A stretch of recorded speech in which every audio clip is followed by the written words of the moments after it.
Hello everyone, my name is Ryan and I am an atheist for humanity. Today I will be putting out my first response video and I'll be responding to Dennis Prager's video on why young people are so sad and depressed. Now, Prager cites the known rise in depression and suicide rates among youth, and he touches on the effect of cell phone use and the rising rates of loneliness. There's definitely something to be said for the lack of personal interaction and cyberbullying on youth. But that's not what Prager thinks the problem is. Prager believes that young people are being afflicted by the lack of value and meaning in their life. Let's take a look at his claim. The British Prime Minister recently appointed a Minister of Loneliness. People have more money, better health, better housing, more education, and live longer than at any time in history. But people, especially the young, are unhappier than at any time since data began to be collected. Why?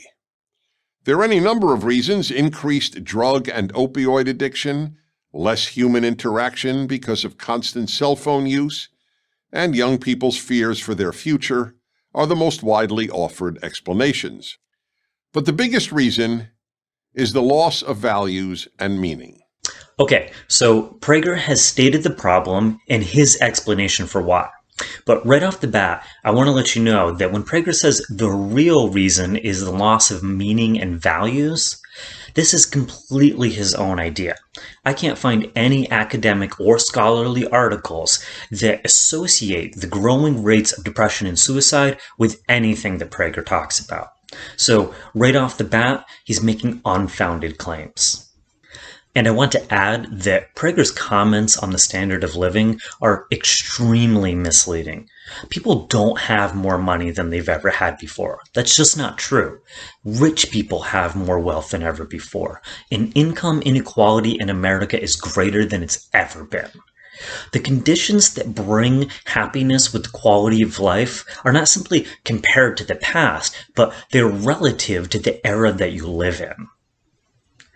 Prager is introducing an argument that basically says that because things like housing, education, and medicine are better than they were in the past, that he doesn't see the reason for complaint. Now, I think that's garbage because that ignores the problems that are not fixed right now. I mean, who cares if you can't afford to live in a safe neighborhood and you can't pay to keep the power on and that your child's education is dismal compared to the rest of the country? You've got a fridge and a microwave. What are you complaining about? Conservatives are always telling poor people to shut up and be happy with what they have because this maintains the uneven status quo. Prager's argument about loss of values is also nonsense because basically what he's saying is that because people are not conservative, this is why they're facing growing rates of depression. Let's take a look at the next clip. Another set of values is referred to as middle class or bourgeois values. These include getting married before having a child, making a family, getting a job, self-discipline, delayed gratification, and patriotism. All of these have been under attack by America's elites with the following results. The majority of births to millennials are to unmarried women. Yet according to a 2018 Cigna study, single parents are generally the loneliest of Americans. The percentage of American adults who have never been married and who have no children is at an historic high. So this is one part of Prager's reasoning, and I think it spells out his message very clearly. He's trying to associate the rates of unhappiness and depression and maybe even suicide with a lack of conservative values. He presents the lack of early marriages and single motherhood as if it's a crime wave. In reality, what Prager is describing is women exercising their right to liberty. Millennials don't get married as young because women want to have an education, a career, and a life, just like men do. There are more single mothers because women aren't condemned to stay in a marriage that began at 20 because it's unheard of for a woman to be independent from a man. And they don't have to stay in toxic or unsatisfying relationships or marriages just to survive or appease social tradition. Nothing in this video is even a problem. It's all just a delusion in Prager's mind because it offends the conservative mindset, which demands obedience to their traditions in order to maintain patriarchal power. I've spent a lot of time working in education and human services, and I have a lot of friends that are also educators, social workers, and work in mental health. And let me be very clear about this. No one ever talks about the danger of not getting married or lack of religion to young people's mental health. These are not real factors. The real things that are talked about are things like unstable homes, low self-esteem, drug use, abuse, cyberbullying, social acceptance. These are the things that are talked about around young people's mental health. Prager is literally just saying that two things exist: unhappiness in single mothers, and wants you to believe that there's a causal relationship. But if you watch his whole video, he never actually draws a direct line from one to the other. He never shows how exactly one causes the other. Prager does give some support for the importance of meaning, but in this next clip, his idea of a problem is, again, not actually a problem. Which brings me to the most important reason for all this unhappiness: a lack of meaning. As Viktor Frankl, the renowned Austrian-American psychoanalyst, wrote in his masterpiece, Man's Search for Meaning, aside from food, the greatest human need is meaning. And nothing has given Americans, or any other people for that matter, as much meaning as religion. I agree that meaning is very important in our lives, but we can't pretend that this makes religion a necessity. There are many things that could give someone's life meaning. I get tremendous meaning out of life just by helping people and trying to make the world a better place. The key things that actually make people happy in life are interpersonal relationships, family, security, belonging, a sense of success.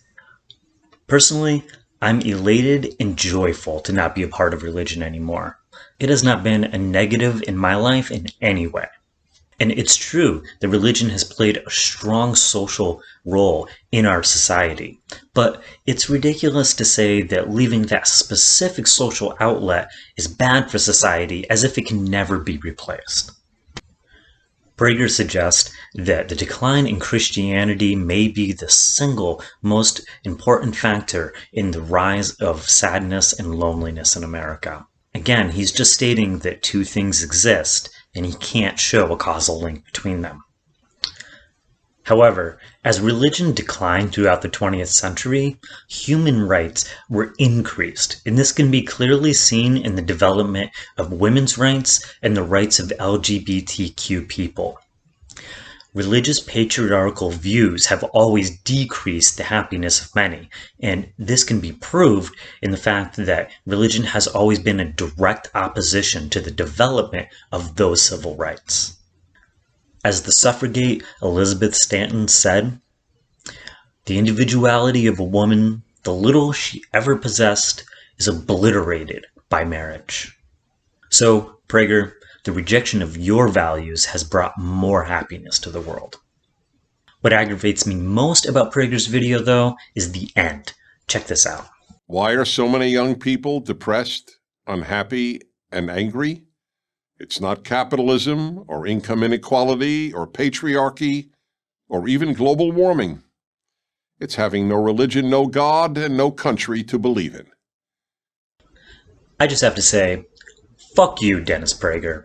Seriously, the unmitigated arrogance of telling people that you're not sad and angry about what you care about, you're sad and angry because you don't have what I care about, is absolutely Orwellian in nature. It has this very what you see is not what is happening vibe. And that's why I don't respect you.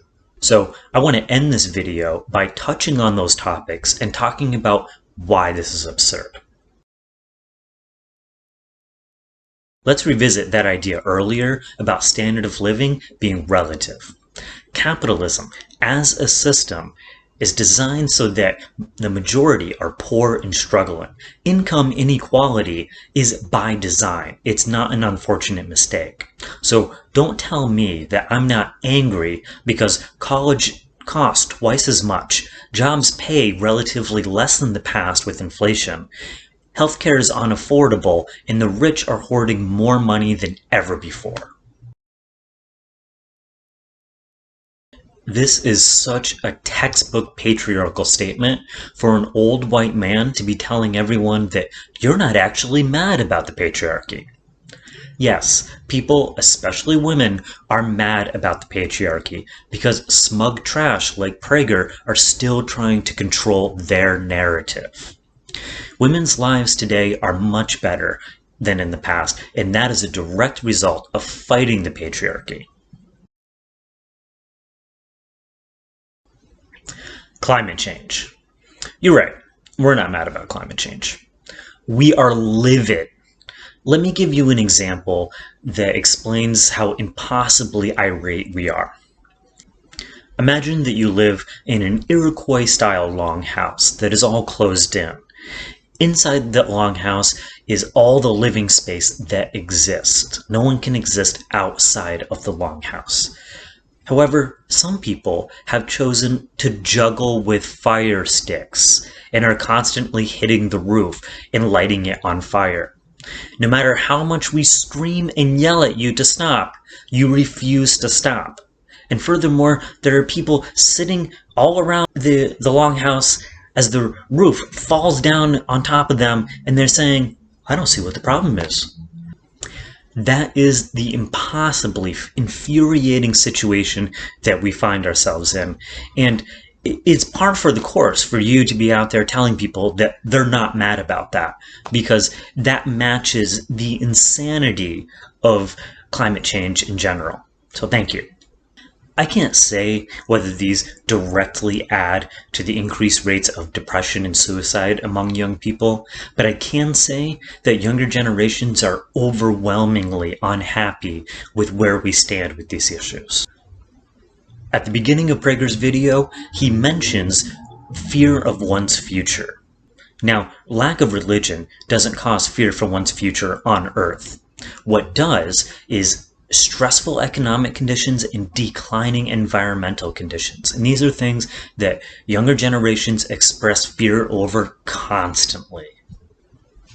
Given all the unrest around economic inequality, capitalism, and climate change, I thought Prager's denial of these issues was absolutely despicable, and I had to respond to it.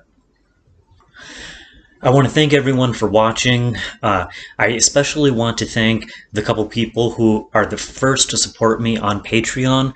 Thank you very much. I can't tell you enough how much I appreciate that. You can check out my Patreon page at the link down below. If you like this video, please hit the subscribe button down below as I come out with more and more videos. Also, you can catch me on social media. I'll put the links in the description down there. Remember, I am Ryan, and I am an atheist for humanity.